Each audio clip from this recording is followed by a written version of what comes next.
Colère, tristesse, honte, angoisse, émotion ou stress? Coucou, moi c'est Mélanie, neuro-comportementaliste en nutrition et je vous explique dans cette vidéo l'effet de nos émotions, de nos états de stress sur notre alimentation. Allez, c'est parti. Avant de répondre à cette question, je vous propose de définir ce qu'est le stress, car ce n'est pas toujours ce à quoi on pense. Et même avant de vous parler de stress, il est nécessaire que je vous parle d'émotions, puisque c'est par ici que tout commence. Au quotidien, les émotions nous envahissent. Même si elles ne sont pas toujours agréables, elles nous sont indispensables. D'ailleurs, c'est en vivant pleinement avec elles, en les considérant, que nous pouvons mesurer le réel stress. Cependant, ce n'est pas toujours le cas, puisque bien souvent, nous percevons toutes les situations comme de vrais stress. Bon, ok, mais une émotion, c'est quoi précisément? Une émotion naît d'une pensée et se traduit ensuite par des ressentis dans le corps. Elle est clairement là pour nous guider, pour nous sécuriser. Si.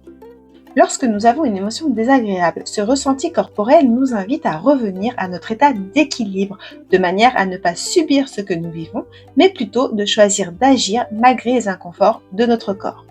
Exemple, je ressens de la colère suite à une situation. Je choisis de ressentir cette colère dans mon corps pour ainsi agir de manière beaucoup plus alignée, beaucoup plus consciente et non de réagir comme nous avons tendance à le faire. Bon, ok, la théorie est toujours plus sympa que la pratique, mais faites-vous confiance, c'est en vous découvrant curieusement que vous parviendrez à trouver votre propre équilibre intérieur. Allez, je poursuis. Ok, les émotions, ça c'est fait. Et le stress, c'est quoi dans tout ça? Et oui, parce que le stress, ce n'est pas la même chose qu'une émotion. Je m'explique. Le moindre inconfort que nous avons est généralement perçu comme un danger, alors que le réel danger serait de ne pas ressentir notre corps et de continuer à perpétuer certains de nos comportements déviants. Bref, les émotions sont des faux stress, elles sont notre météo intérieure. Le vrai stress, lui, est celui du vrai danger, le danger de mort. Et dans ce cas, notre cerveau met en place des stratégies de survie de manière à nous éviter le danger, de manière à nous maintenir en vie. Exemple, face à un prédateur, soit je fuis, soit je lutte, soit je me soumets, je suis inhibé. Et quelle que soit la réponse utilisée, quelle que soit la stratégie utilisée, cela reste très énergivore pour notre corps, on l'épuise.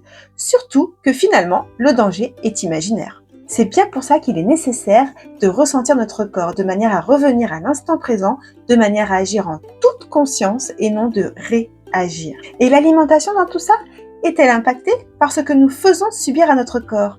Évidemment. Face à toutes ces situations perçues comme stressantes, le cerveau met en place des stratégies que nous ne choisissons pas. Ce sont des mécanismes inconscients. Le stress nous demande beaucoup d'énergie. Et la seule manière d'apporter de l'énergie à notre corps, c'est la nourriture. Et pour avoir de l'énergie rapidement, nous allons être attirés par des aliments gras et sucrés. Le stress nous pousse donc à manger plus, à manger mal, à manger moins, à ne pas manger. Quoi qu'il en soit, ce n'est pas nous qui choisissons. Mais le stress fait aussi stocker, que nous mangions beaucoup ou peu. Étant sollicité par le cerveau, le cortisol, cette hormone du stress, va alors faire des réserves de nourriture afin d'avoir suffisamment d'énergie pour affronter les situations que nous percevons comme stressantes. Il est donc important de venir travailler sur sa manière de percevoir les choses pour s'assurer un apaisement intérieur, pour sortir de ces mécanismes inconscients du cerveau, la lutte, la fuite, la soumission, l'inhibition. Ces mécanismes nous sont utiles uniquement en cas de danger réel, mais pas pour des situations désagréables, des situations qui nous chahutent. C'est donc toute la différence.